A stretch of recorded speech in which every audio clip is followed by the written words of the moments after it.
gonna keep bucking till we finally shine. Indeed, I keep them ducking, baby, time after time. I said it's getting hotter. Out that flame I came, they try to stop me, straight up block me through that pain. I've gained a newer way, pursue my rays. Look, I don't cry no more. I just load up my mind and let my grind go show. Cause I'm locked in.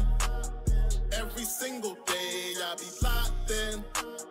Focused all the way, man, I'm locked in. From the time I wake, I be locked in.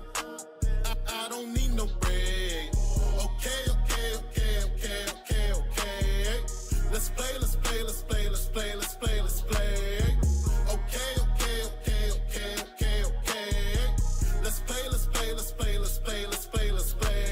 Sorry.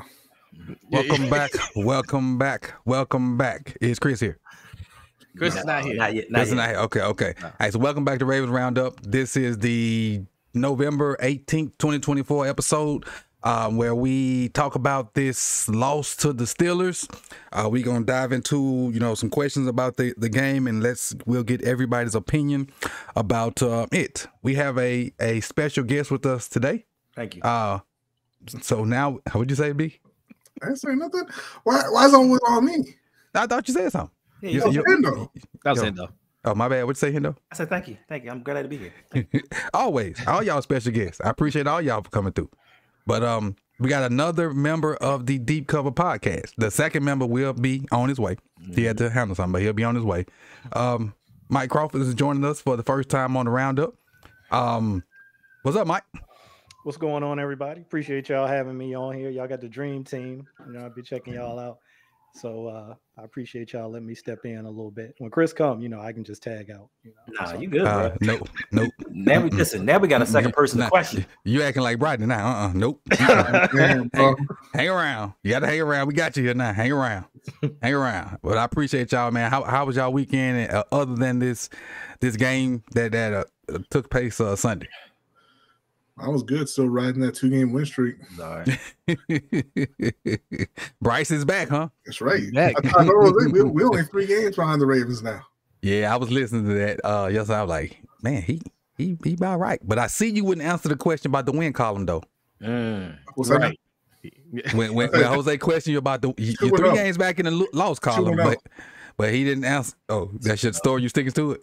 2-0 until next week. He can only play who's in front of him. Okay, right now it's nobody.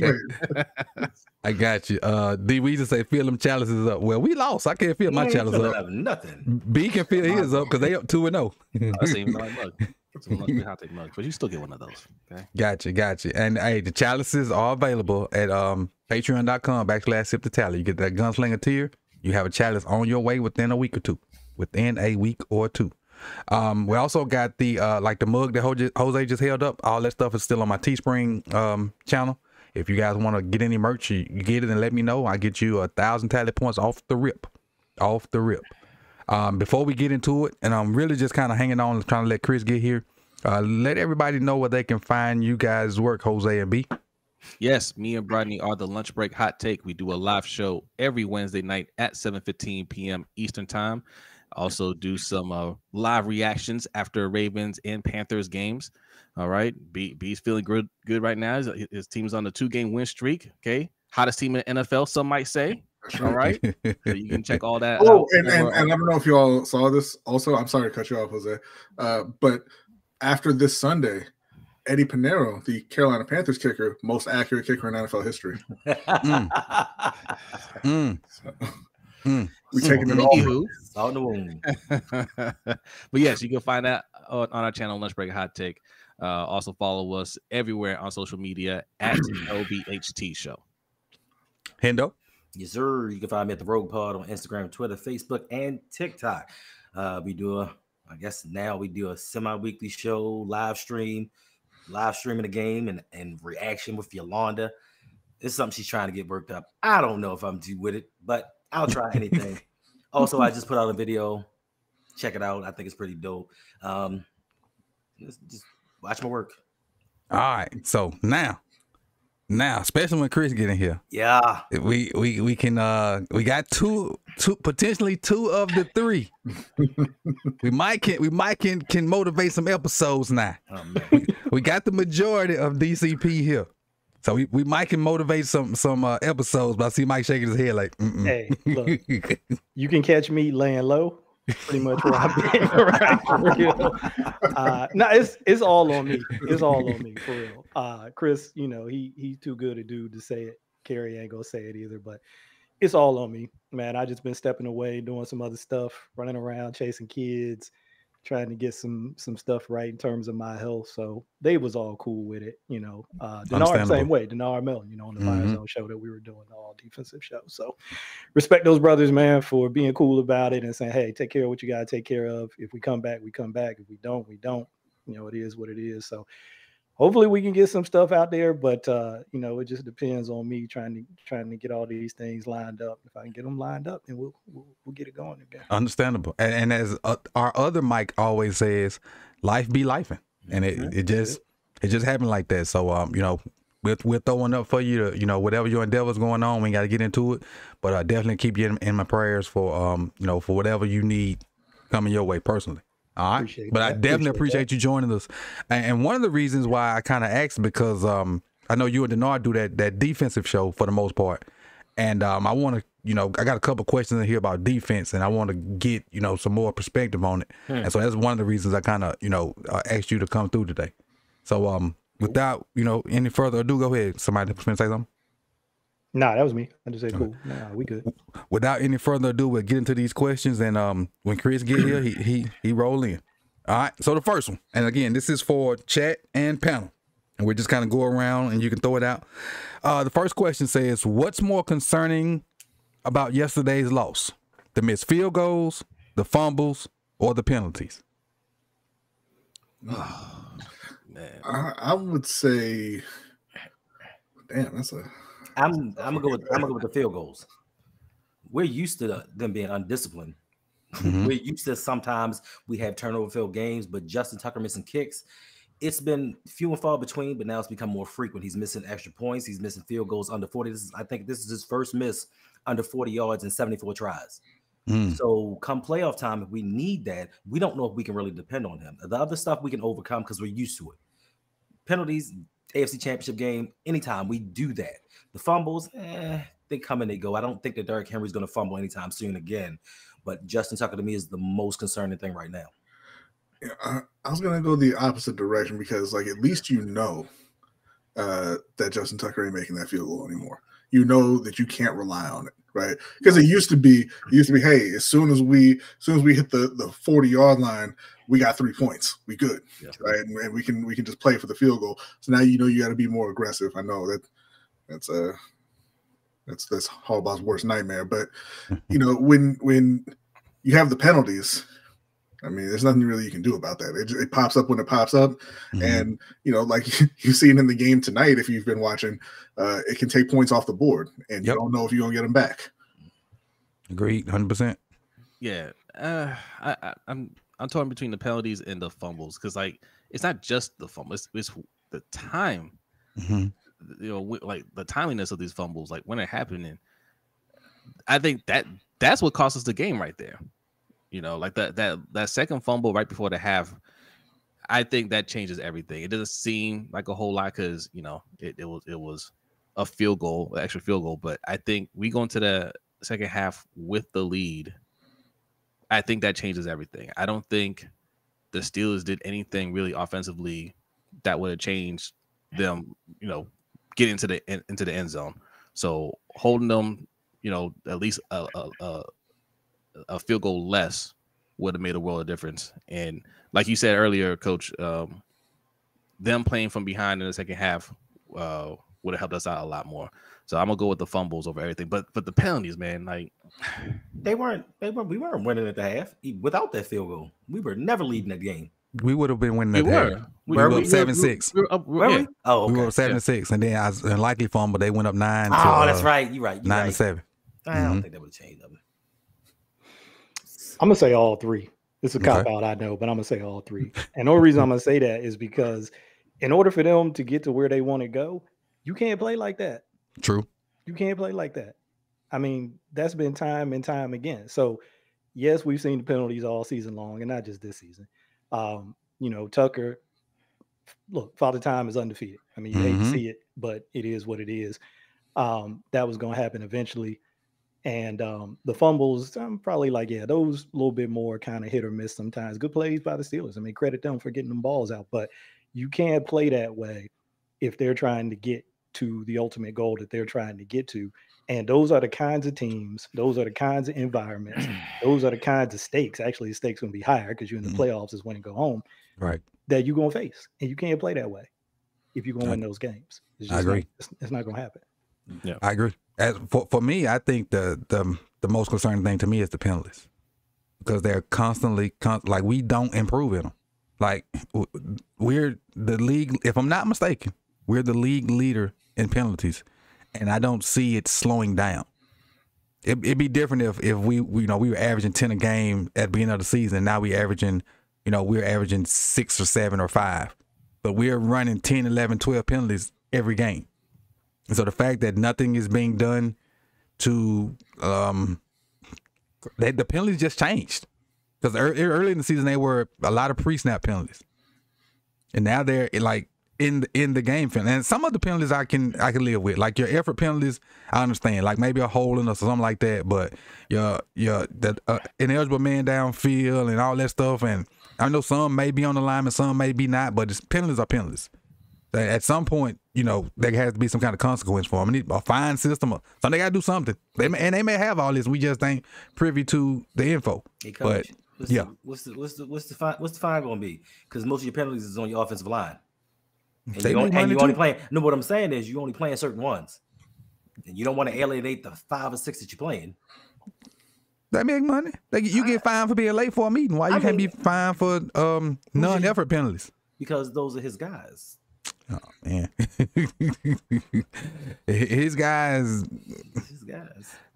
We'll get to his guys in a minute. His guys in a minute. Hey, they say you get what you emphasize, right? What the thing is, either you coaching it or you letting it happen. Yep. And we ain't cleaned up penalties all year. We haven't cleaned up penalties for 17 years. All decade. In 17 years. Right. All right. Question number two. Derrick Henry had less than 15 carries again. Mm-hmm. Do you think his lack of carries are an issue? Oh, where everybody go? Everybody got fired. Hold on, let me see if I can bring them back. Everybody disappeared on me.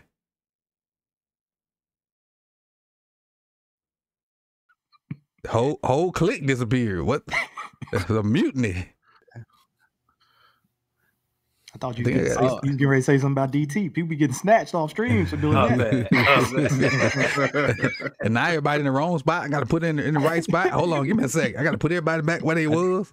Yeah. What was that? I don't know what happened. What y'all see?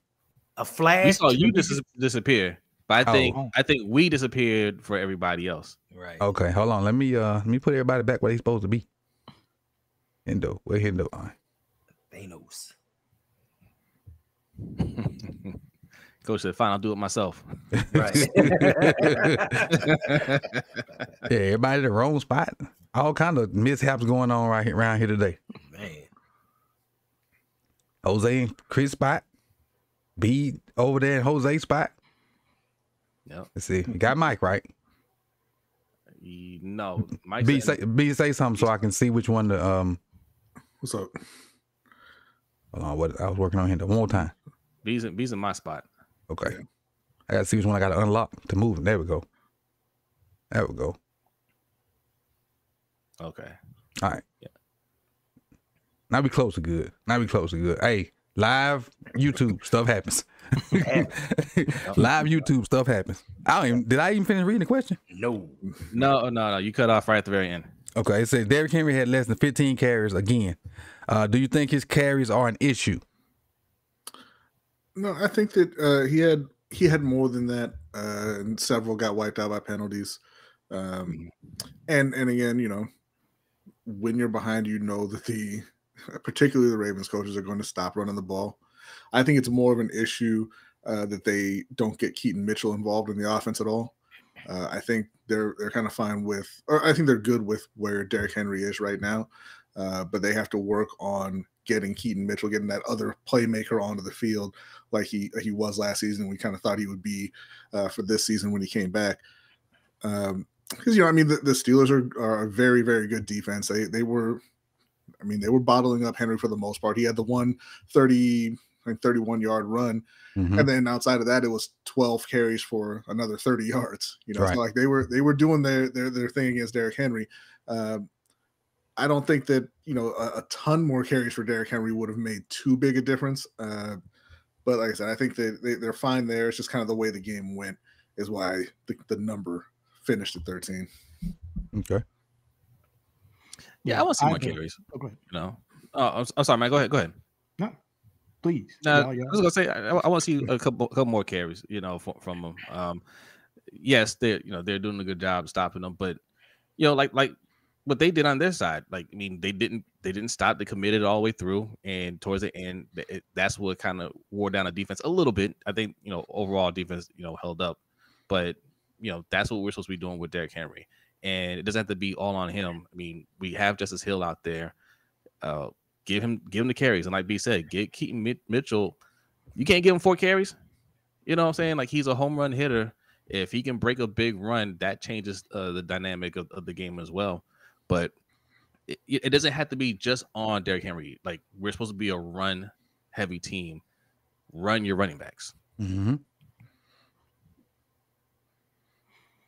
Yeah, I was just going to say, I agree with both of y'all on the point about Keaton Mitchell, especially. Like, you got to find a way to get him incorporated, into the game. I get, the first game back. Okay, you're trying to figure it out, but all right, we it's not like he wasn't on the team last year, right? With his offensive coordinator, so we can figure out how to get him back incorporated. On the Derrick Henry carries, I agree with B2. I actually had to write it down because I was like, hold on, let me see.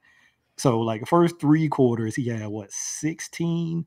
And then you got to back out 3. Mm-hmm. Yeah, because it was 2 holding calls and the offsides on Herbig. They took that. And then in the 4th, and I know that's kind of thing like Rex Ryan was going crazy about, right? Like 0 in the 4th. Okay, they had 2 plays to start the 4th quarter, right? One's a 3rd and 6. They got the false start on Zay. Now it's 3rd and 11. They got the sack, right? We punting. Next possession, Lamar gets the 25 on first down. And then the next play is the interception, right? Mm-hmm. Yeah. And then the next possession is 3:25 left. You down 8. They didn't attempt no runs until they got to the 2-point conversion. So you also had a screen that got called back too. Yeah, the screen was in there too. So that's why I'm looking at it like, yeah, it was game situation, and I didn't feel too bad about that part. But yeah, I'd like to see Keaton get involved. Yeah, I was mad as hell. Personally, because only because we've shown throughout the season there have been games. I think the Tampa Bay game, the Dallas game, where they have stopped Derrick Henry and then he pops one. Mm-hmm. He does it every time. He gets stopped for a couple, then he has 2 40-yard runs. We don't know what's going to happen. And to Jose's point, we are the number 1 rush defense in the NFL. It didn't stop Pittsburgh from running the ball. They didn't say, well, they're number 1, we can't run it. They kept running the ball. This is what we do. We say we're supposed to be a run team, but when it counts the most in the times that we need to do it, we try to pass the ball and get fancy. So are we a run team, or do we really know our identity? So that's why I have a problem with it, because you never know. We got that 31-yard run. Who knows later on in the game if we broke a 50 or 80-yard run? We never know with Derrick Henry because he's a volume back. He gets stronger as the game goes on, but towards the end of certain games, we just don't run him. So, yeah, I have an issue with that. This is what we brought him in here for. Hello, Christopher. What's up, Chris? Salutations, everyone. I would like you to know that I stopped my 9:30 alarm before y'all heard it. So I'm not unprofessional today. There you go.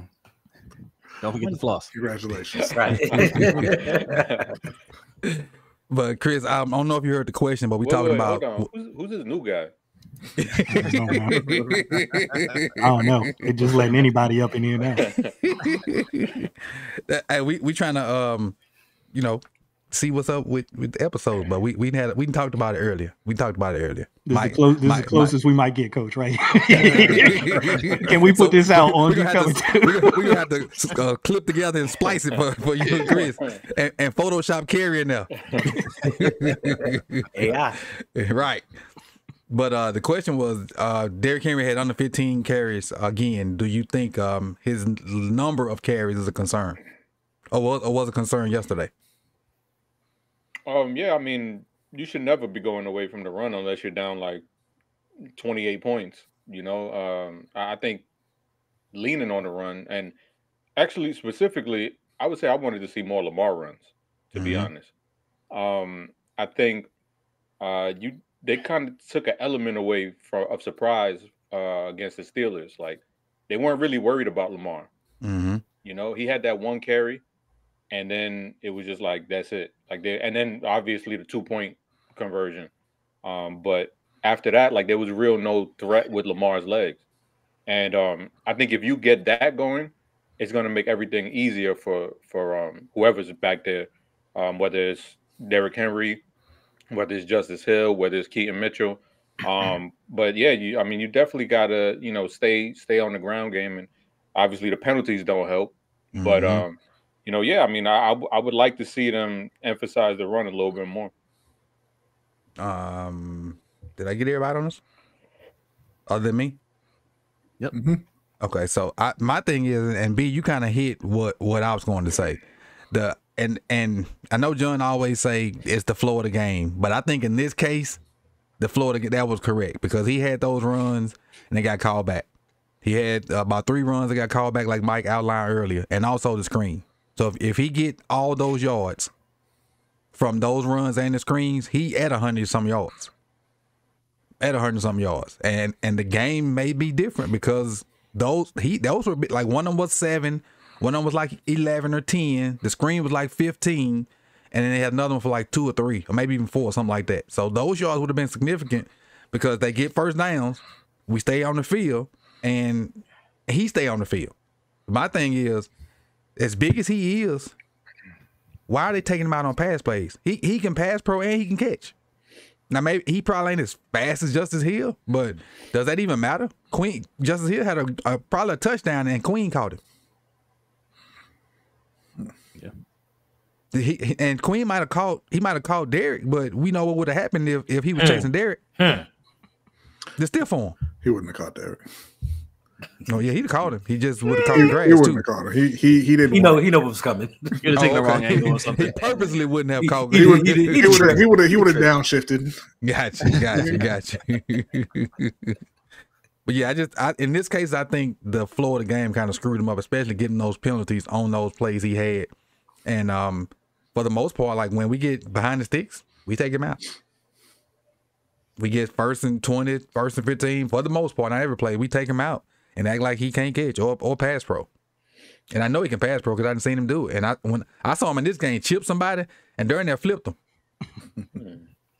So it is what it is. All right, Hendo, let's talk about one of your favorite players. Odafe Owe. He had 2.5 sacks.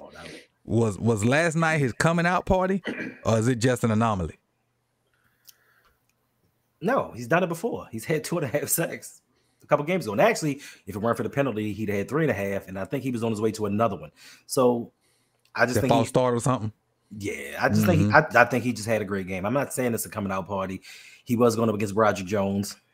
And quick fact, Broderick Jones has given up the most sacks in the NFL. Right. Before that game, he had given up the most, and he gave up 2.5 yesterday.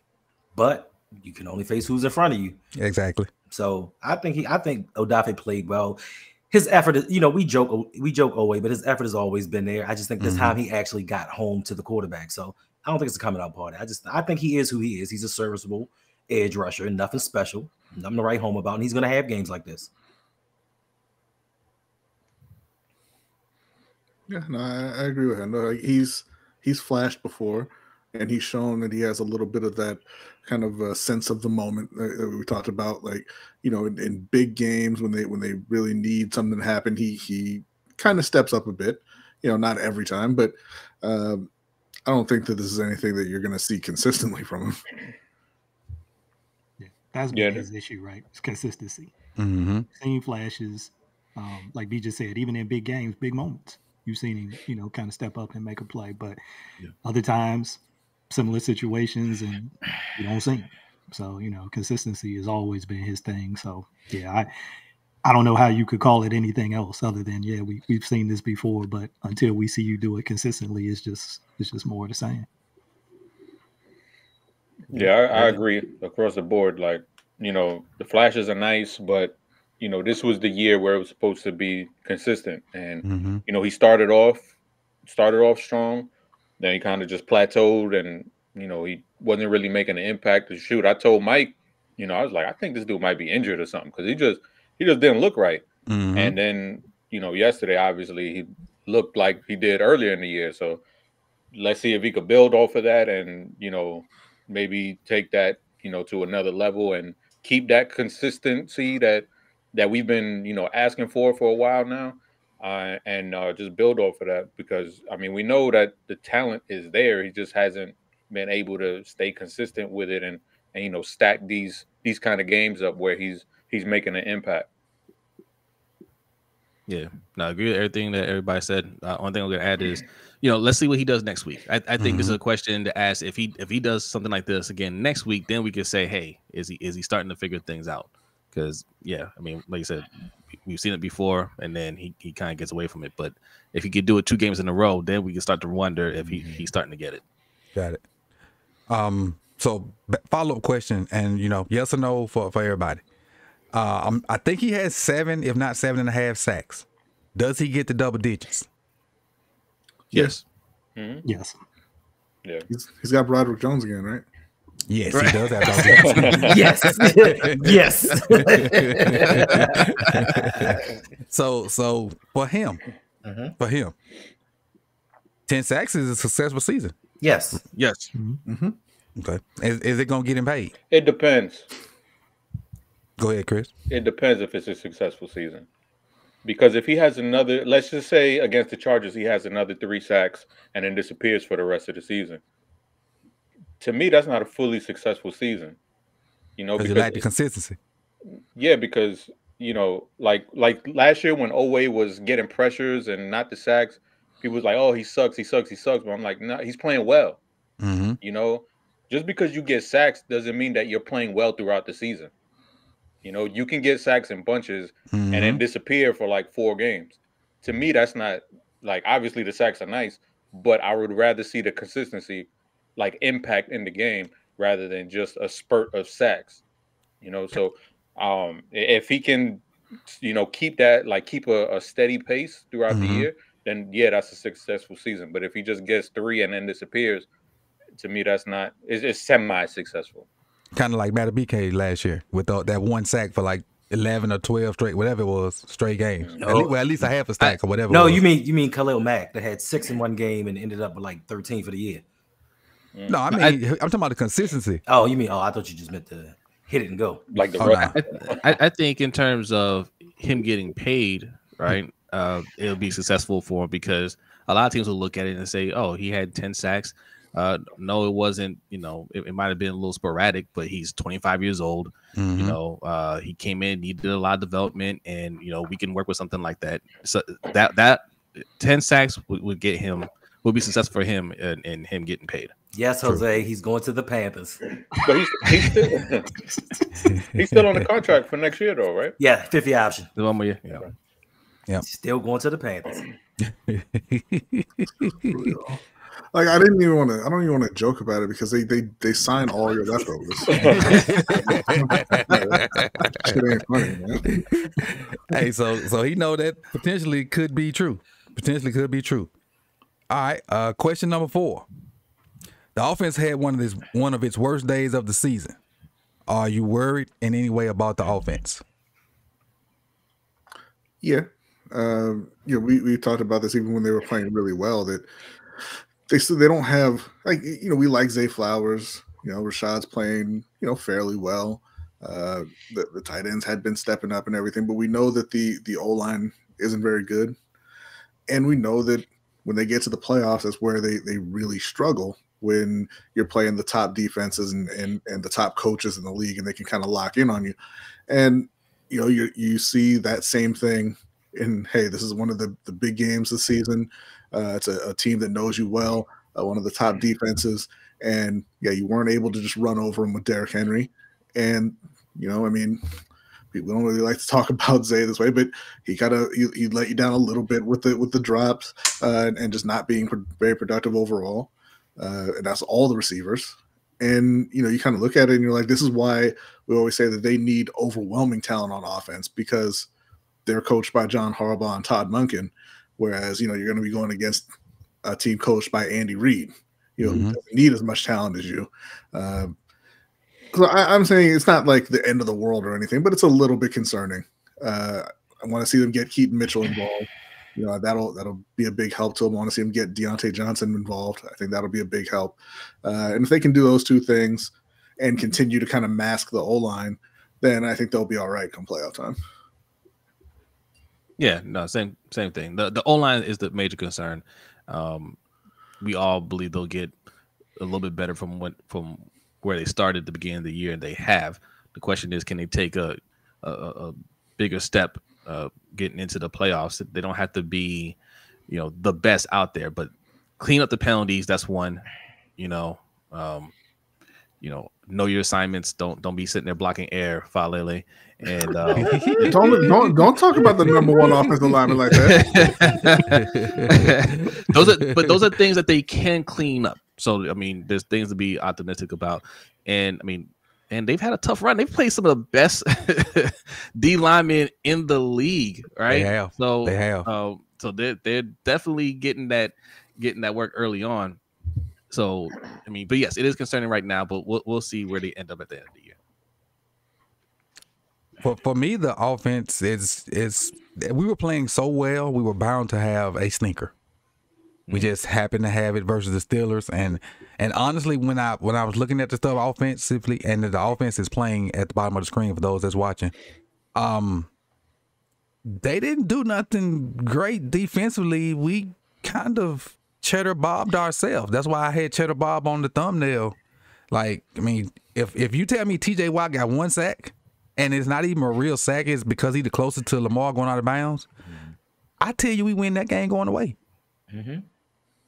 We win that game going away. Just off that person right there. But I think we was bound to have a stinker, and that was this stinker right here. Anybody else? I didn't think it was going to be this game.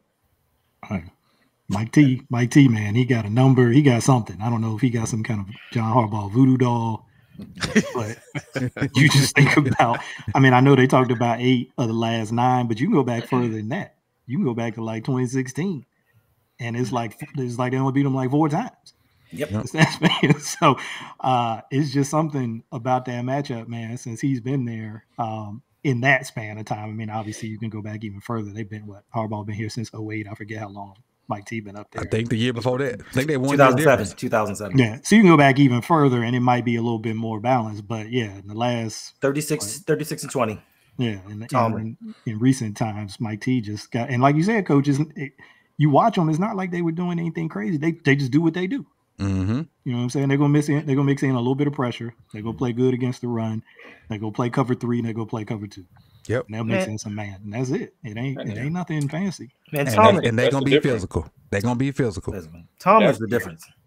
Like, he's the difference. Like, if you just look at it with the 2-point conversion, that man let them semi-run the play, call the timeout to see the look that they were going to get. And and he said, oh, they running the play. They going to just run it to the opposite end. And what did we do? Yeah. hit all one to reverse the play. And we ran in the opposite direction. And he knows that you're going to go to your next play. Oh, I'm sorry. You just flick the switch. Oh, yeah, you flick the switch. You just flick the thing. He knows they're going to go to their next play. He knows how that works. You come out, you show what you call a timeout, you go to the next play on the list, right? Whereas the first play might have been better, but he knows how it works. So they got him. Same play in the opposite direction. And Tomlin knew it. He just outsmarts John Harbaugh every time he plays him. That looks similar to the same play that we ran a couple years back in Pittsburgh when we lost. Was it 2019?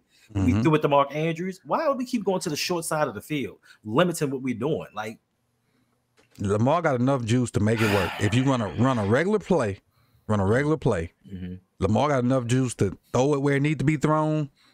Right. And if that ain't open, to make something happen, afterwards. It ain't got to be. I feel like you take away his options when you do that. Yep. But it'd be good to have Derrick Henry. It'd be good to have Derrick Henry on the field as a decoy. True. That I was not happy about. That part. He should have been out there. Because two people, the little fake that they ran across with whoever, Tylen Wallace came in motion and whoever the lead blocker was, two people went with that fake. Everybody else went straight to Lamar. Everybody else. So, but I ain't worried about the offense. Anybody else want to speak on offense? Chris, did you speak on offense? No, I think something Mike said when talking about the Steelers, where he said they didn't do anything special. They just were them. That's the difference. Mm-hmm. The Ravens, when it comes to these big games, they're not who they are, and when they play like the Broncos or something like that, who have a tough defense, but for whatever reason, it's like they try to overthink and they try to be perfect, or they try to outsmart the other team. When I say the other team, I mean the Steelers or the Chiefs. Fellas, I just noticed something. So you guys can't see it because I don't have the screen shared because it'd be so small on y'all end. But I'm letting the offensive all 22 run, and there's a play similar to that 2-point conversion where we toss it to Henry and try to crack down. 51 is blowing that up. So why does that not go into your mental Rolodex when you're trying to run something similar later on? Like 51 is blowing this play up because Nelly can't block him. Can't block him. And so on that in particular play, Derrick Henry had like a 3-yard loss because he blew up Nelly. Then he ran into the puller, and that left people to come free, which is, in a sense, the same thing that happened in the 2-point conversion. He blew the 2-point conversion up. That was the offsides one, I think, on Herbert. They got him because he was kind of tiptoeing up there. But he played it the same way. Exact same way. And I ain't noticed it till I was, we were talking and they kind of ran through this. It was basically the same concept, and we couldn't block him on the edge. And that leads me to another thing. Why I know it works sometimes, but we can't consistently rely on receivers to block edge defenders. The hell you say?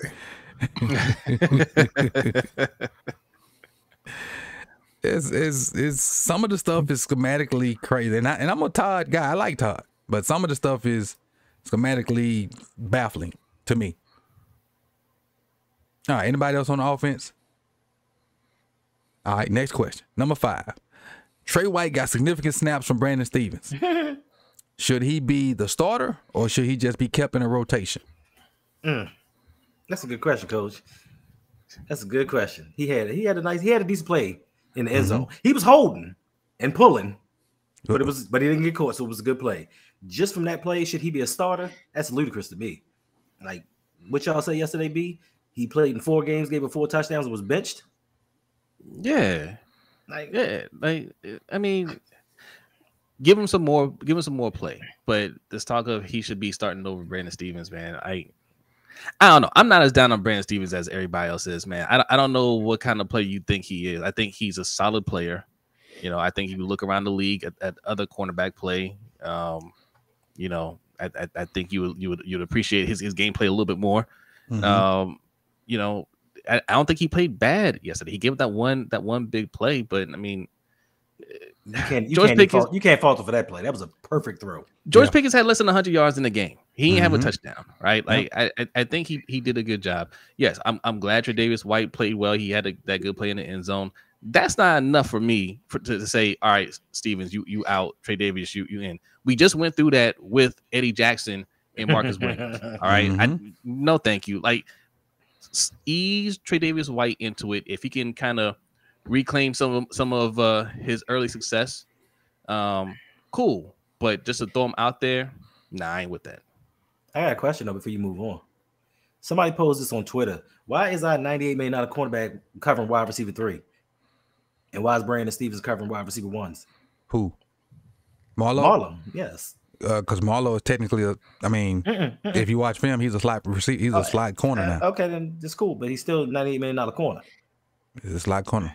Now, for the most part, he making all the plays on defense right now. For the most part, he most of the snaps he was on Pickens for most of the snaps, because Pickens do a lot of his work in the slot. He do a lot of his work in the slot. But I will say this about the Steelers. The Steelers on offense, they ain't very good.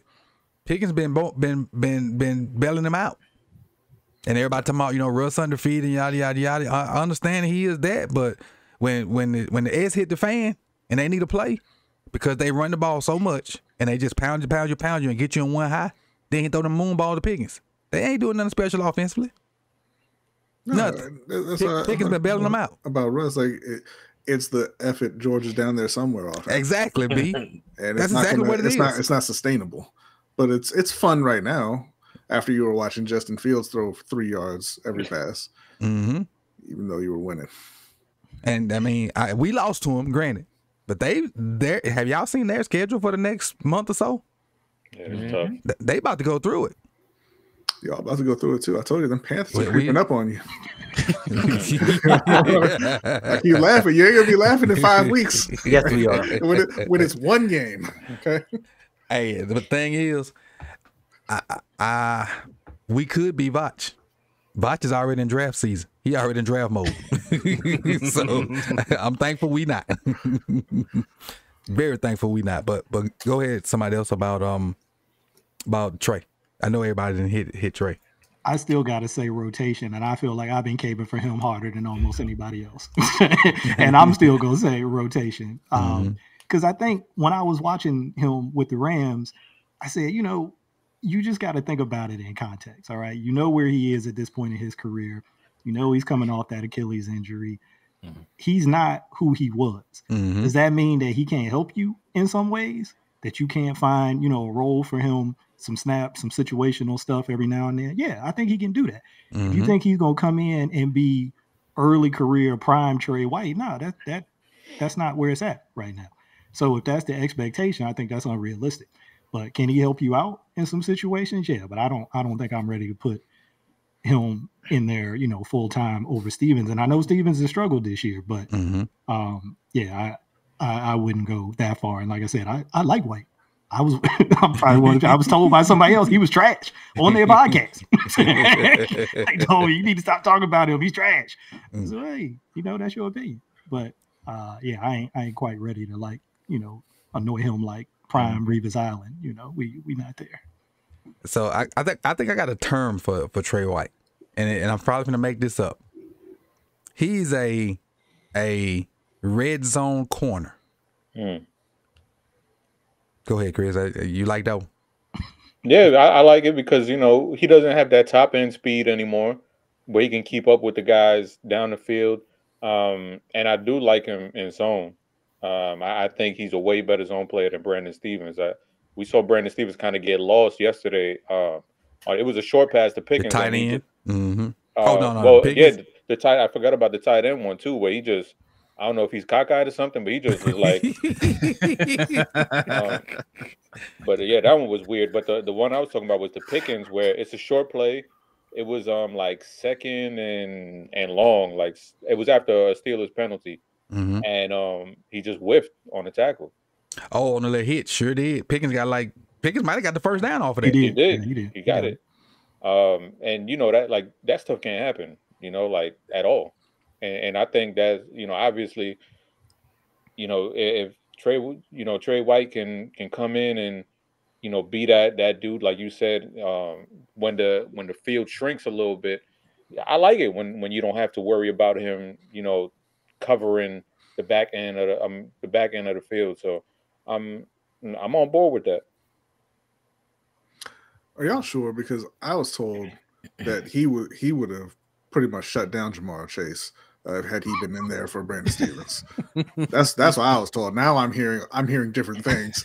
I obviously I think he should be in a rotation as well. Like, yeah, he didn't play well early in the season, and I don't know why you would go from, hey, he made a couple of plays here to, man, this is our new starter moving forward, right, without seeing if he can actually, keep up a consistent level of play. It doesn't make any sense to me. I think that he should be worked in and see what you really have in him before you make any decisions about the guy who's been your starter for the last couple of years. True. I agree. I think, you guys made great points, and I'll keep it simple. I just think he's a rotational guy. Maybe to start off with, he'll red zone corner. Because that way you don't have to worry about people over the top of him. Mm-hmm. He can kind of keep stuff in front of him and make plays, because he got ball skills. We know he got ball skills. Even if his legs can't move like they used to, he got ball skills, and he played that fade ball to Pickens perfectly, because you can't, nobody can coach height. You can't just be a 5'8" corner, then you go on a 6'3" receiver, and you ain't nothing you can do that. But he played it perfectly. Got his hands between Pickens' outstretched arms, just rake down. You can't play it no better than that. And like I said, I think you might have said the holding. Somebody said the holding earlier, but you gotta hold George, because if you don't, he gonna push you. So you better be in a position where you can fight back, because he will blatantly push you. Yeah. I think George is the OPI king so much that they don't even call it so much. They don't call it. He did it to Kyle in the middle of the field. Yep, sure did.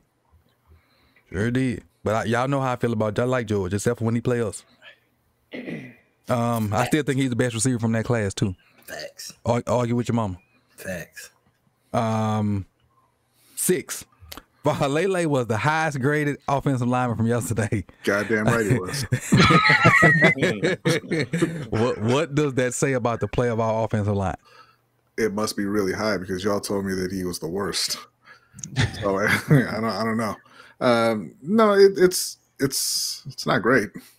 But I think that this kind of felt like an off week for the offense in general. Unfortunately, I would not expect Lele to be graded that high moving forward. I didn't say he was graded high. I said he was the highest graded lineman. No, I saw the grades. All right, 69. You may say that's not high, but it's high relative to what the rest of your line did. But I was going to ask, who graded by who? Because if we're talking about PFF, I mean, we just saw. I mean, we talked about this a couple of weeks ago. I would ask, Coach, what did you rate these guys? Because they rated Ronnie Stanley low a couple weeks ago, and we looked at every one of his snaps, and we couldn't find the bad play from him. So I just, when it comes to offensive line in particular, I don't trust PFF, man. All of a sudden, just because Daniel had a good day, we want to go out here and scrutinize everybody's work. It's messed up. The cream rose to the top this week, and now it's going to be discredited. When they give Tyler Linderbaum a 90, I don't see y'all going play by play trying to legitimize it. All right. For me, Jose, I think it's about fair. I think it's about fair, because a lot of people pre-game were Queen, the villain, Queen. Everybody was focused on Queen. Queen ain't the threat over there. The threat is 90 and 97. And and those guys up front got to deal with 90 and 97 on top of they added Preston. And I didn't know how good 51 was until yesterday. And Ogunjobi, however you say his name. Yeah. They have a good front 7. Yes. They have a good front 7. Well, I want to say a good front 5, because their linebacker play was okay. But them guys that's on the line, on the ball, them some bitches were playing. And like me and Mike talked about earlier, it got busy in the trenches on both sides. That was a physical game from both sides. And our guys fought. They fought. And they fought. But, for the most part, I think their Steelers defensive line got the best of them. And they didn't have Highsmith. Yeah, they're getting him back as well. So it's not great for the O-line in Baltimore. Big Dan's another one of my clients. So I gotta say something about him. Yeah, look, he's improved. Let me choose my words carefully. He has improved as the season has gone on, right? Now, you got to look at where you were starting and what you were starting with. True. And, adjust your expectations accordingly, right? True. If you think, he's going to turn into Zach, all-pro Zach Martin, then, that's not realistic. But can he get to the point where he's not the liability on the offensive line, consistently the liability, where it's not just about, getting plays blown up, but maybe getting your quarterback hurt, right? You can't have that.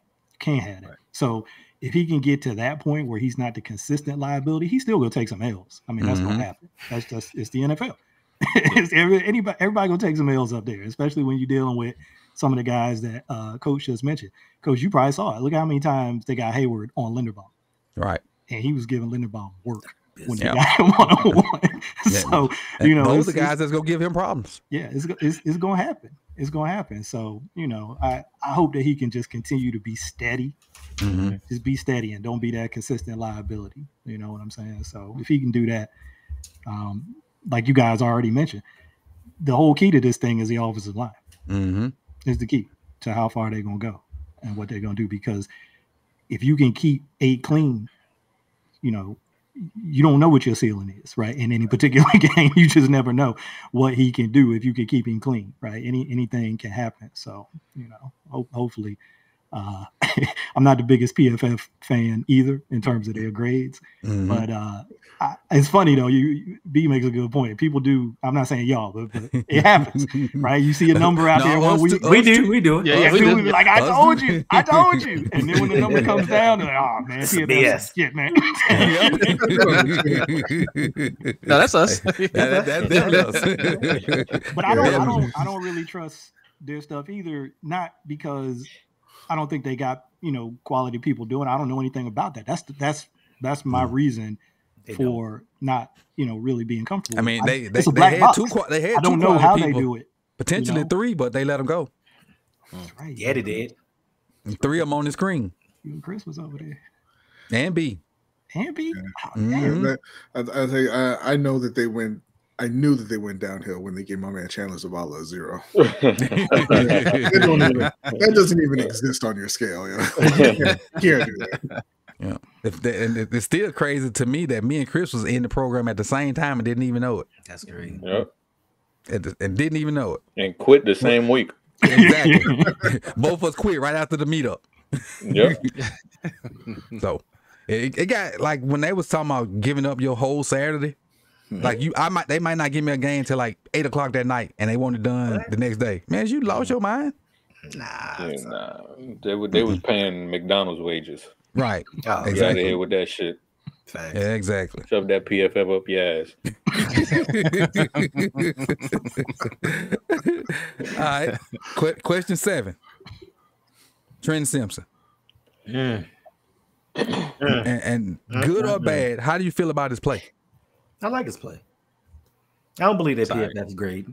It's okay. Yeah. Oh, he had a bad PFF grade? I think he was the worst one on defense. Oh, wow. If I'm not mistaken. That's why I don't believe it. I think, me personally, I think it's hit or miss. I think Rose still overcompensates for him some. And he do make some good, he flash a lot. And I'm cool with him playing, but I think he does have some of those, I ain't gonna say rookie lapses because he's not a rookie, but first year player lapses. And but I'm pleased with the fact that I saw him on the edge and doing different stuff. And I ain't just sitting him as that off-ball backer. Now, I don't like when I saw 49 in the game for whatever reason. I don't know if Trent got hurt or whatever, but I didn't like 49 being in the game. Let me live and die with 23. Right. That's my opinion. But how you guys feel about him? I'm fine with him. Like, you know, like you said, this is his first year as a starter.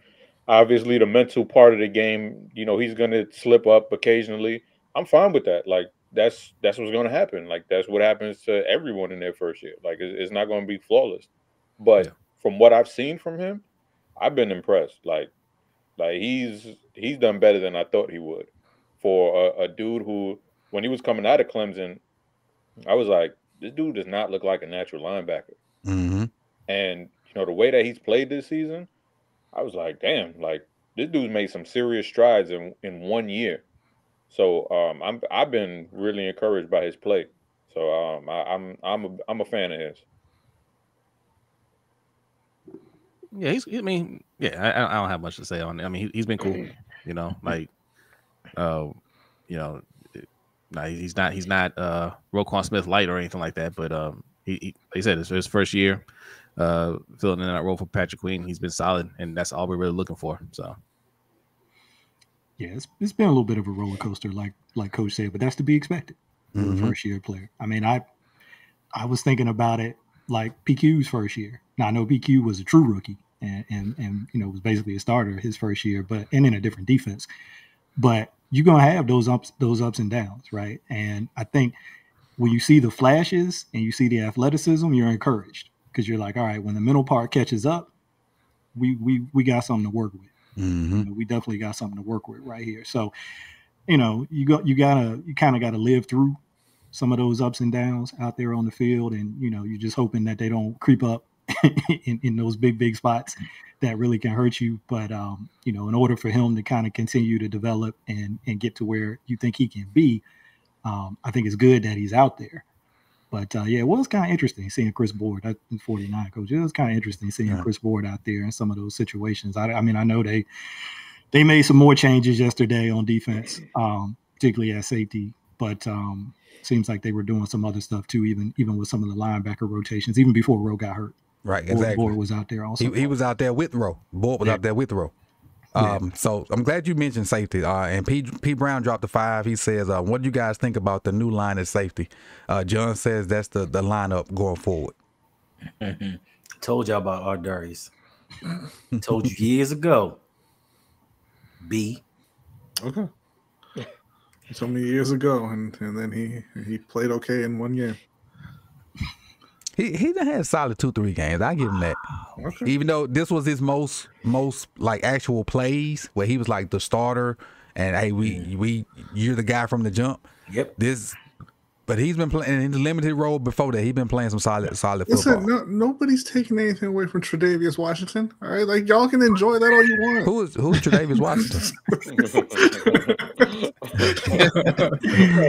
Who's that? It's so disrespectful. I'm not disrespectful. All right, just like let him play. Let him start a few games and see how he plays before we start taking victory laps. Okay, Brian, you're right. We need to let Bryce Young get in there and play.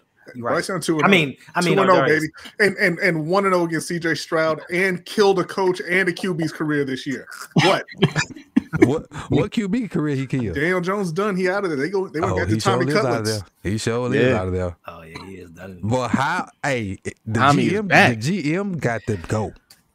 Oh yeah, because Saquon is having a career year, and the guy you chose to pay over Saquon is benched.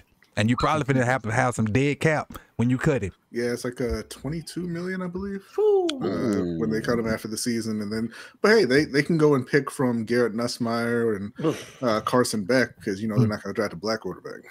That is facts. Even if they did, I know 2 ain't going. Yeah, we know who ain't going. We know 2 ain't. Cam may go, but 2 ain't going. 2 ain't going. That dude that everybody tells me don't worry about his attitude. Yeah, that dude. Okay. Yeah, that dude. that winner. Him exactly. What's he won? Games. Him exactly. 8 games.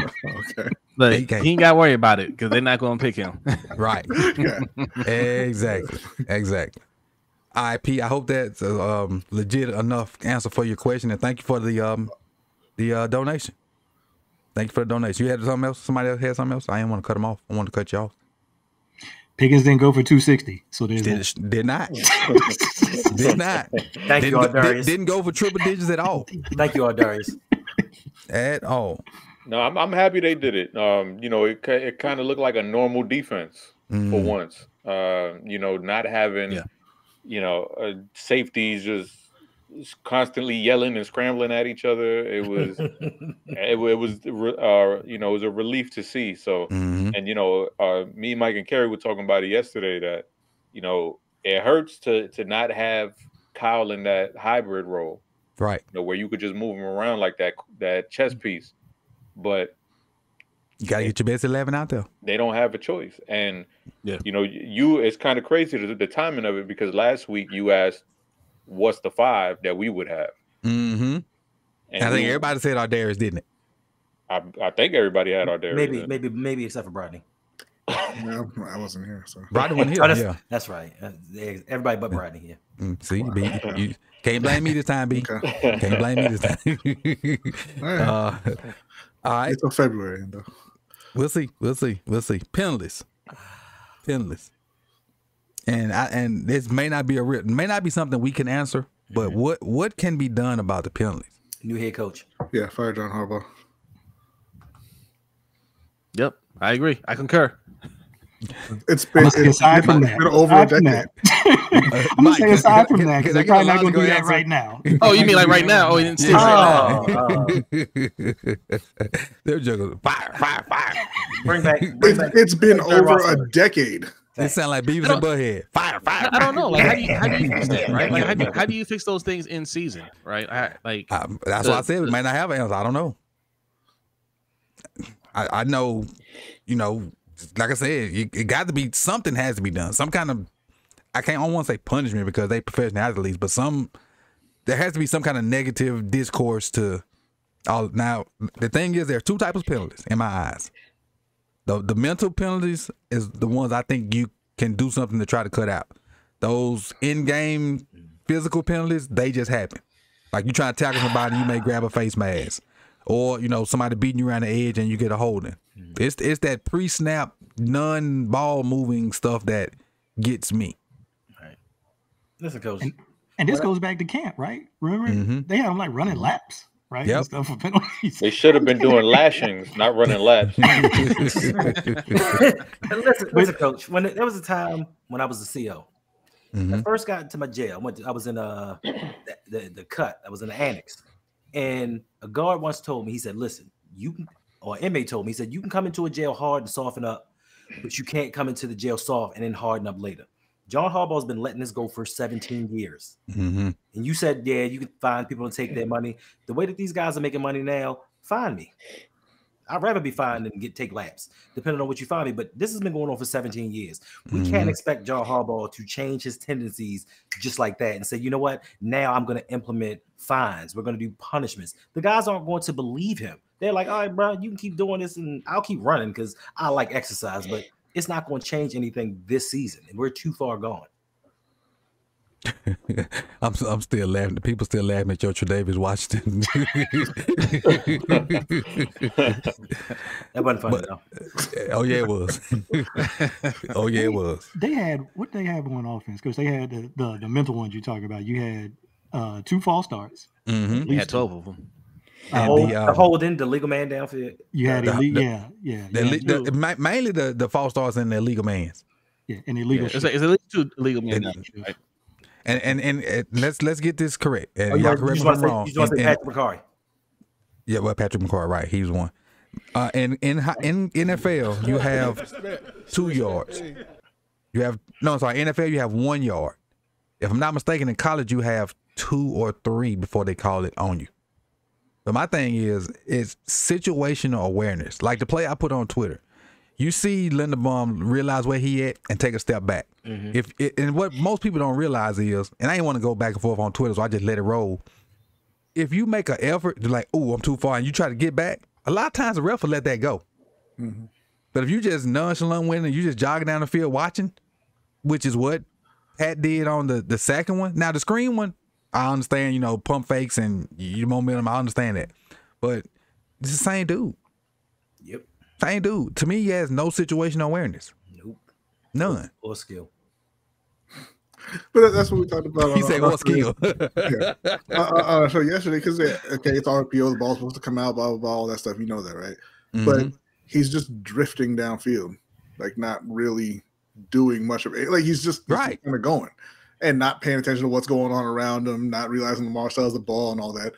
And, it's just one of those things that if he can't get it through his head that he has to be more aware of what's going on, then, maybe before he's healthy, I don't know. Right. In Cleveland, put him out. I don't know. There has to be some other answer. In Cleveland. And that's where I was trying to go. Like I see JB said, start benching it. Right. Bro, exactly. For who? They did it to Brandon Stevens. That is true. For who? Marcus Williams. So we talk offensive line though. It ain't too much on the bench that we can. You ain't got nothing on the bench on defense either, man. Like he just swapping people out. Like eventually, you see why me and B stressed O-line in the offseason? This is why. Yep. Yeah. Nate Wiggins out there shutting people down now. It's cool. P dropped another 5. P says, realistically, what is the best/worst position the Ravens are for a playoff spot? And can they overcome these bonehead coaches in the playoffs. So right now we're sitting at 6. And for me, I said this yesterday. If we lose 2 more, I think we done. And I don't mean done like first round exit. I mean like may not make it. All right. If we lose 2 more. I mean, Unfortunate. it's a possibility, Coach. Like next week ain't easy. None of them easy. Gotta have it next week. The rest of the rest of the season's not easy. The Eagles, AFC Steelers game. again. And what the Chargers? What 7-3? Yeah. The Chargers are ahead of us in the playoffs. Gotta have it. Yep. You gotta have that one. I think because we have more pressure on us, and this always happens with Harbaugh when his back is against the wall and we're scrutinizing him more. That's when we play our best football. I won't be surprised if we blow out the Chargers next week. I agree. Right? Or 100%. I wouldn't be surprised if we go out there and do the same thing to the Eagles. Well, I expect that because we don't lose to NFC teams. True. But I think the next. Yeah, right. Yeah, we got our Achilles heel, the Giants. Y'all are laughing, but it's the Giants, the only team that's beaten Lamar and a bad quarterback, which is your other Achilles heel. It wasn't Tommy DeVito though. It wasn't Tommy. No, but the real threat is on the bench. But you done lost to Gardner Minshew twice though. Like when you don't respect somebody, you don't play well. Right. That's the reason why I ain't said nothing about the Giants, B.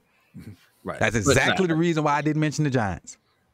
I think look, we're still in play for the division. Like y'all said, the Steelers, they have a tough schedule coming up. Like they can't slip up either. Right. They had to stay ahead of us. We're gonna mess around and be fighting with the Bengals. Y'all got 5 potential losses in your last 6 games, like realistically. So none of these games easy. None of them. And I never take a game easy. Never. Isn't it something about the schedule where we play like 3 games in 10 days coming up? You play the 15th, the 21st, and the 25th of December. New York, Pittsburgh, and Houston. That's the stretch right there. 2 of those on the road, New York and Houston. Yep. There it is. I'm pretty confident they're gonna make the playoffs, but what I'm not so confident is their performance in the playoffs. Until I see it, how can I be confident? True. Especially if it's gonna go through the Steelers if they keep playing well, or the Chiefs, or the Bills. So one of those 3. So, am I confident that they'll be able to get through it? No. Can they? Yeah, of course they can. They could have won the Super Bowl last year. But am I confident in it? No. This reminds me of back in the day. Like everybody has like all of these, like Ray Lewis and Ed Reed. They wouldn't let this happen. They wouldn't let that happen. They couldn't beat Peyton Manning for years. Yep. They could not beat him for years. And in that 2012 run, when they were going to play the Broncos, I was like, I got to see it. Like, I was not confident in that game. And I'm getting that way with this Ravens squad right now that, I was on board last year. Like, it's going to be different. It's going to be different this year against the Chiefs. They're not going to do the same boneheaded stuff that they do. But, I mean, it's kind of what they're showing me in these big-time games against those 2 opponents mainly. So, until you show me, I can't be confident in it. Shout out to Kevin Bowman for the $20 super chat. I don't know if I want to read his message, but shout out for the super chat. He basically making reference to Cam's word as Teflon Don. I'm gonna just leave it at that. You guys can see the message. I ain't gonna put that on the screen. But appreciate you, Bowman. I appreciate it. All right, lastly, again, something we used to do back in the day, but we're gonna do it quickly. Position grades, and you can just say A, B, C, D, or F for each one. So we ain't gonna have a long drawn out thing. And chat, this is for you guys too. And I'll try to slow down a little bit so the chat can put their answers in there, but not slow it down where we talk a bunch about each position and be here for another hour. We're trying to do this in about 5 minutes. All right. Position grades for the defensive line / edge. B+. Yeah, B+. I'll give it an A. Yeah, B. I'm thinking B+. I'm in that B+ range too. I'm right around with you guys. B+ and A for Travis. Okay. My guy Travis. Hey, what'd you say about Travis? My guy Travis. Oh yeah. What? Tell me your what's your thing for Travis, Sendo? Yeah. What's your saying for Travis? I don't remember. I remember. You want me to refresh you? Yes, sir. Third round pick, first round talent. Oh yeah, that one. Oh no, we're so far past that. That's my guy. I know. That's my guy. I'm just messing. That's my guy. Protect your quarterback. Linebackers. This would be Rowe and Trent. I go first with this one. I give him a C. I've been hard on Rowe saying he didn't make impactful plays when making a bunch of tackles, but Rowe made some impactful plays yesterday. He made some impactful plays before he got hurt. And I think his drops were better too. But I give them guys a B. What happened to him? Wait a minute. Huh? He said He said a C, then he said B. I changed it. I change grades every day when kids do something right. You do it like that? Hey, you got a D. You know what? Now you got a C. Right. Change grades every day. What happened to Roquan? I thought was it a concussion? Hamstring. He pulled hamstring. Mm-hmm. That's that. He wasn't on his Ozempic, so that extra weight on his hamstring. I'm with you, Coach. I give it a B. I give them a B. But you'd also be with me if you said C, since I said that first. Yeah, you know what I'm saying? I'm with you. I'm going C. I'll go C. I'm a split the difference. C+. There it is. There it is. Now I see the chat. I see y'all grades coming through. I appreciate y'all for participating. Next up, the secondary. I mean, I'll give them a C+. C+. I give them a C. I'm going B with them. Yeah, I was going to go B too. No 260. Yeah, I'm going B with them. That can't be the standard. You've seen the games. And they didn't give up a touchdown, and they didn't give up a touchdown. Right. Okay. And they looked like a secondary that had some structure. True. Well, I didn't see blown assignments. I didn't see guys running through like open zones. That's why I'm saying B. I mean, I didn't know we were curving the grade like that. Hey, never mind. This is a family show.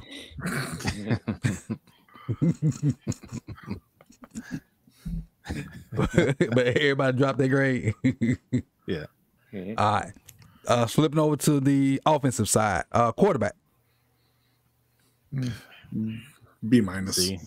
I give him a C. I give him a C. Yeah, I give him a C too. I'll go B-. Yeah, I agree with B. B-. Yeah, some good plays, some bad plays, and it's hard to say kind of anything bad about him because he's been playing so well. But he was off just like the rest of the offense a little bit yesterday too. Yeah. Running backs. C+. C minus. C+ for Henry. D for Justice Hill. That's rude. I'm gonna go Let that C. dude take that ball from you. I mean, but it's rude to single him out. Is what I'm saying. Oh, I'm sorry. It's rude. He said it on Travis Jones. It's a C-. He said it on Travis Jones. It's his show. He can do what he wants. It's our show. This is true. Hendo. Yes, sir. Sing somebody if you want to. This is our show. That's right. Justice Hill. Let me down. Let me down. Single them out. But I'm going incomplete. I think not enough opportunities. No, because I said running backs. I ain't just say Derrick Henry. Keith Mitchell didn't touch the ball. Justice Hill have a regular carry? Yes. I think one. Maybe one. That's why it's incomplete. And then some of Derrick's good runs got called back. Justice had 2 carries for 13 yards, and then 4 catches for 28 yards. Yeah, he was the second leading receiver, if I'm not mistaken, wasn't it? No, he was fourth. Likely at 75 yards, Zay 39, Bateman 30, Justice 28. Oh, now their backs were the second leading receivers behind That's what it was. My bad. Their Pickens had 8 for whatever he had, and then the next 2 guys with the most catches was both of their running backs with 4, Najee and Warren. Yeah, So I got that wrong. My bad. Players mess up. Oh, that's a good. I didn't think about that. The 2 turnovers came from the running back group. D. D. Yeah. But your touchdown came from the running back group too. Yeah, that go what I was saying. I could fall forward for 4 yards at 250, 6'4". All right, I'm going D because of the turnovers. Offensive line. Pi sign. 3.14. Oh my god. Yeah, 3.1 at college is good now. We ain't grading like that, coach. Oh, okay, my bad. Three out of 20. Oh wow, that's 15%. Yeah, I'm gonna go D+, but Falele gets a B+. See the can of worms I opened? Yeah, probably D+. They could have been a lot better if it weren't for the penalties. Mm-hmm. Yeah, I'm gonna say C, because I feel like their play wasn't that bad. It was just the penalties that really did them in. Mm-hmm. I think that's what makes them a D. If it was just the play alone, I think you're right. But those penalties, yeah. Whether they after the snap or mental, you just can't have them. They drive killers, and for some reason, as good as we are offensively, we can't play behind the sticks. Every now and then we'll get a first down when we get bagged up. For the most part, we can't play behind the sticks. I see somebody called them soft. Somebody in the chat said F soft. And they hit him with the Kobe too with a bunch of T's. Soft. Sound like some highs. Next up, the wide receiver group. Who? The wide receiver group. What's that? D-. Oh, you mean them guys? How many catches they had? 3? 4, I think. Oh. They had 2 for Zay, 2 for Bateman, 1 for Aguilar, 1 for Island. Aguilar just got called back. Yeah, so they have 5 catches total. D. That's a D. D. I'm gonna say C because they were getting open. They just weren't getting the ball on a lot of plays. I can agree with that. For whatever reason, whether pressure or non-reads or whatever. They hit right in the chest. Yeah, there's one where he should have had a touchdown. But yep, hey, right. The people on Twitter say Deontay Jackson dropped the ball, but not my friends on Blue Sky. They ain't said that. Not on Blue Sky. my friends on Blue Sky ain't said that. They talk different on Blue Sky. Right. The people on Twitter say Deontay dropped the ball. Not on Blue Sky. Not on Blue Sky they didn't. Hey, follow me, Sip2Tally on Blue Sky if you over there. Hey, follow me on MySpace. Hit me up on Black Planet. Boy, you hit them up on Black Planet. You got one of them box computers. You turn your computer on, it still say, and you can't even be on the phone then. Get off the phone. But and that's it, man. I had something in my mind I wanted to ask y'all, but I forgot. I know what it was. What was? The other flat. About coaching. The flat tire. The other Ojabo. That's what you want to ask us. I thought we were going to say his name. Oh man. Yeah, was he a healthy scratch again? Yes, he was. Yes, he was. Yes, he was. Wasted draft pick. He's the Daniel Jones of the Baltimore. Did Adisa Isaac get out there? He and did. made a play or two. He almost had an interception. Yeah. Still don't trust Penn State linebackers. So are we done with Ojabo? Is he finished here? Pretty much. He might be in the boat with Marcus and Eddie. And let them young guys play now. See what you got. Because he is young guy. No, I'm saying, but he been here like the other young guys. Oh, you mean younger guys? Yeah, so let Tavius get them snaps. And Tavius is playing, to me, lights out. Coach said he a redshirt senior. Get him out of here. Get him out of here. Tavius always snap. Like on college when I had to do my roster, If I got freshmen and sophomores and they rated the same as you a senior, I don't care if you're the starter. Get up out of here, cuz. Get up out of here, right? Encourage transfer. Don't they?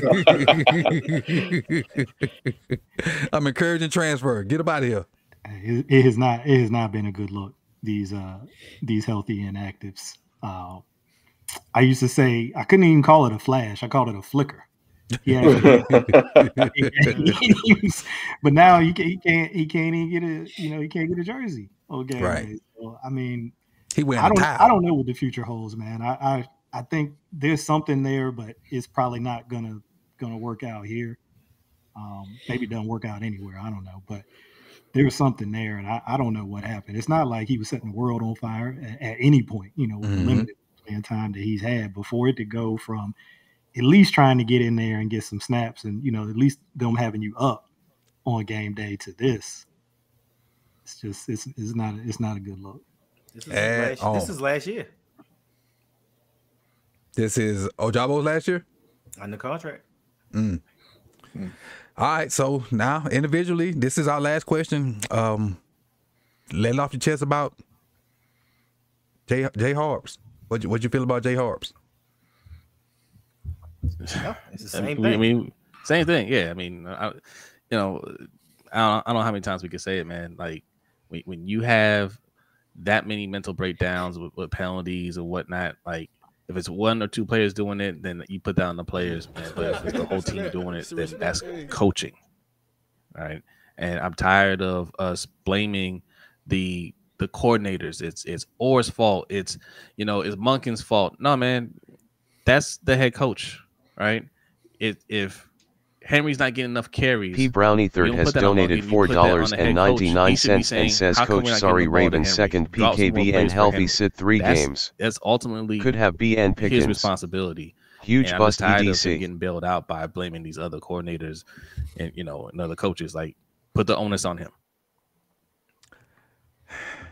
Yeah, I'm just tired of watching another coach and GM waste an incredible talent at QB. We watched it in Carolina, and I'm watching pretty much the same thing going on in Baltimore. They've been a little bit better than Carolina was recently, but I mean you wasted probably half of Lamar's career already. Lamar should have at least one Super Bowl, if not more. But at this point, it's just he's got to go. Like there's no salvaging the situation. I don't think. Hey, D Weezy said Ojabo's a second round pick, first couch production.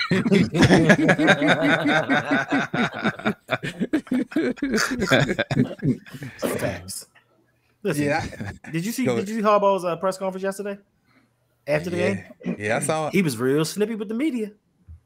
Real snippy because he knows. He knows his time is coming. They're going to mutually part ways. If the Ravens don't make the playoffs, if they don't make a move, he's gone. Like, he was like, yo, why Derrick Henry wasn't on the field? Like, he called a timeout to give you time to reset yourself. I don't know. It's 5 minutes after the game. Ask me later. Like, we didn't get his normal coach speak. Like, Harbaugh is frustrated right now because he knows this team is not performing the way that it should, and it falls on the head man. You are the leader of the team. You need he actually took some accountability today in the press conference because he's got tired of people saying he got tired of people saying he doesn't take accountability. He got called out for saying that Justin Tucker needs to make his kicks because he normally doesn't call the players out. But yesterday he was like, Justin, no, he needs to make those kicks. And he listens to social media. He watches these streams, and he's always coming back with some little snark. Hey, John. That's right, some little snark. And he's like, oh, they talking about me. Well, let me kind of take the onus off myself and take accountability for once. But listen, I'm getting my 50th birthday wish. He's gone after the season. I wish it every day. You're not about to be 50, are you, Hendo? January. Oh, wow. 50 again, huh?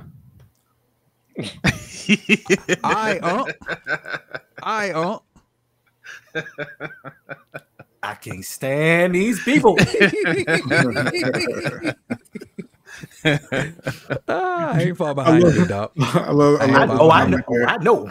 Talking about the Cowboys kicker who just hit a 64-yarder. He also missed a 40-yarder in this game. Like, y'all don't pay attention when other teams' kickers miss kicks. Right. We don't pay attention to other teams. We don't as a fan base. Ooh, that got tipped. It's a respect thing. We don't pay attention to the other teams.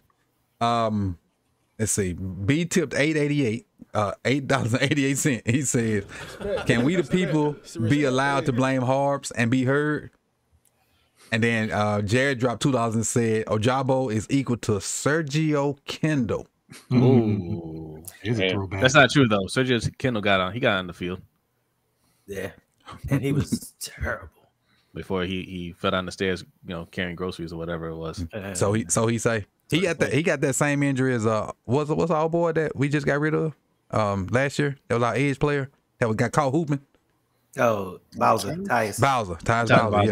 Yeah. And Bowman dropped another 10. He says, when another coach calls you predictable, what are we talking about? 100%. Like Tomlin, and this is my last statement. I ain't gonna filibuster no more. Tomlin knows John in and out, and he knows how to push his buttons. He knows what corrections and adjustments he gonna make, and it's just you got to overcome that Tomlin and the Reed bug at some point, because we got to go through them to get where we want to go. And at some point, you got to let your nuts hang and beat these guys. At some point. Any parting words, fellas? Nope. So I guess not. On to the Chargers. Hey, on to the Chargers, right? Monday night. Hardball Bowl. Monday night. So you'll see me and Chris Wednesday. You'll see B and Hendo with Suge tomorrow when he's gonna torture. Well, he's gonna torture Hendo, and B probably gonna laugh at it. He's gonna chime in. Right. And then Mike, we'll see Mike when we see Mike. Is that correct? Probably never. Never. You never know. We will see Mike when we see Mike. But I appreciate you for coming through this Monday. Time and kick. Hey, right. Yeah, right. Yeah. Hey, right. Right. if he can make it, the invitation is open for you, Mike. Put it like that. The invitation is open. The invitation is open. Appreciate it. And so and OTR Mike. That having Mike up here means nothing. Whenever you finish hooping or whatever you got going on, I'm gonna talk to him this weekend. You back. You back. Whenever you finish doing what you're doing, don't rush. Take care of your business. Handle your business. We understand. But hey, that's our show for this week, man. I appreciate everybody for coming through. As of right now, we got 364 people watching, whether that be on YouTube or Twitter.